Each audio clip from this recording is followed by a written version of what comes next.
السلام علیکم۔ بحر عرب میں ایک پراسرار جزیرہ سکوٹرا موجود ہے جو ملک یمن کا حصہ ہے اور اپنے آپ میں کئی راز پوشیدہ کیے ہوئے۔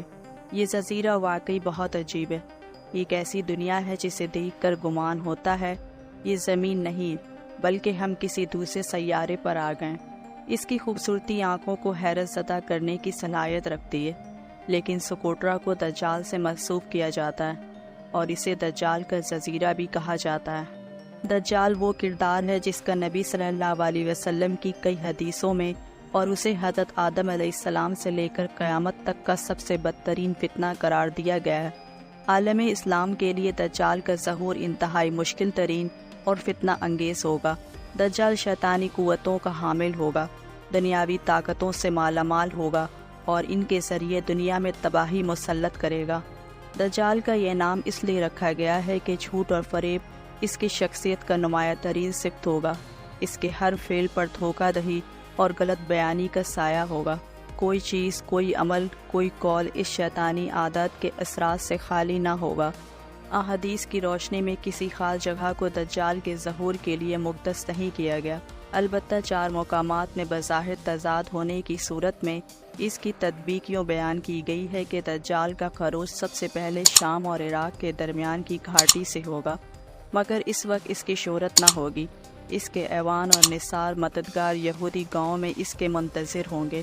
وہ وہاں جائے گا اور ان کو ساتھ لے کر پہلا پڑاؤ کرمان میں کرے گا، پھر مسلمانوں کے خلاف اس کا خروج خراساں سے ہوگا۔ اس جزیرے کے شمال میں یمن ہے تو مغرب میں افریقی ملک صومالیہ واقع ہے، جنوب میں بحر ہند ہے تو شمال مغرب میں دنیا کے اہم ترین تجارتی گزرگاہ ہے۔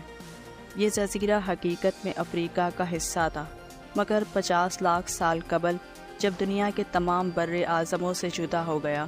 یہاں کے نباتات، چرند پرند اور دیگر ماحول دنیا کے ہر چیز سے کافی حد تک مختلف ہے۔ احادیث سے ثابت ہے کہ دجال کا ظہور مشرق سے ہوگا اور اسی جگہ سے ہوگا جہاں سے وہ پورے مشرق وسطیٰ کو متاثر کر سکے۔ اس کے علاوہ اس کی رہائش کی جگہ منفرد ہوگی۔ تو ان تمام نشانیوں کے سبب لوگ اس جزیرے کو دجال کے جزیرے کے نام سے پکارتے ہیں۔ صرف یہی نہیں، اس جزیرے کا عربی نام گالا پاگوش ہے۔ اسے ایلین آئی لینڈ بھی کہا جاتا ہے۔ اس جزیرے کی مٹی کو دنیا کی زرخیز ترین مٹی میں شمار کیا جاتا ہے، جس میں نہ صرف اگنے کی طاقت بہت زیادہ ہے بلکہ یہاں پر اگنے والے نباتات دنیا کے دیگر حصوں سے مختلف اور انوکھے ہوتے ہیں جو دنیا کے کسی اور حصے میں نہیں اگ سکتے۔ اس جزیرے میں خاص قسم کا درخت پایا جاتا ہے جسے ڈریگن بلٹ ٹری کہا جاتا ہے۔ مقامی لوگ اس درخت کو دم الخوین کے نام سے پکارتے ہیں، جس کا مطلب 2 بھائیوں کے خون والا درخت ہے۔ اس درخت کے تنے سے خون کے رنگ کا ایک رس نکلتا ہے جسے دیکھ کر ایسا محسوس ہوتا ہے جیسے درخت سے خون بہہ رہا ہو۔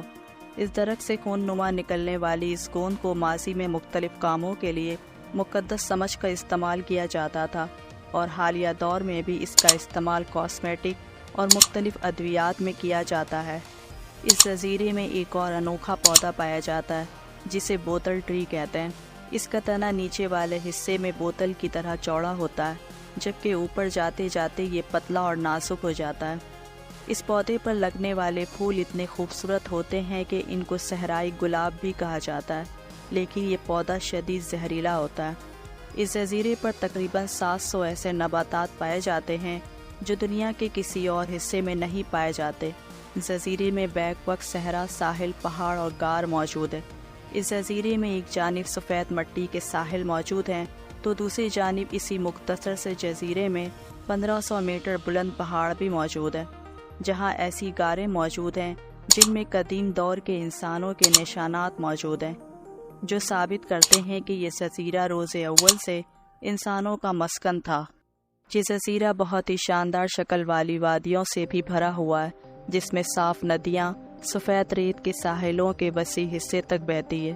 جولائی 2008 میں یونیسکو نے سکوٹرا آئی لینڈ کو عالمی قدرتی ورثہ کے طور پر نامزد کیا تھا۔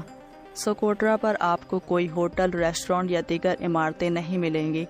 سکوٹرا جزیرے کے باشندوں کی زندگیاں بھی اس لیے ایک معمہ سمجھی جاتی ہیں کیونکہ ان کی زندگیاں جدید معاشرے سے الگ تھلگ ہے۔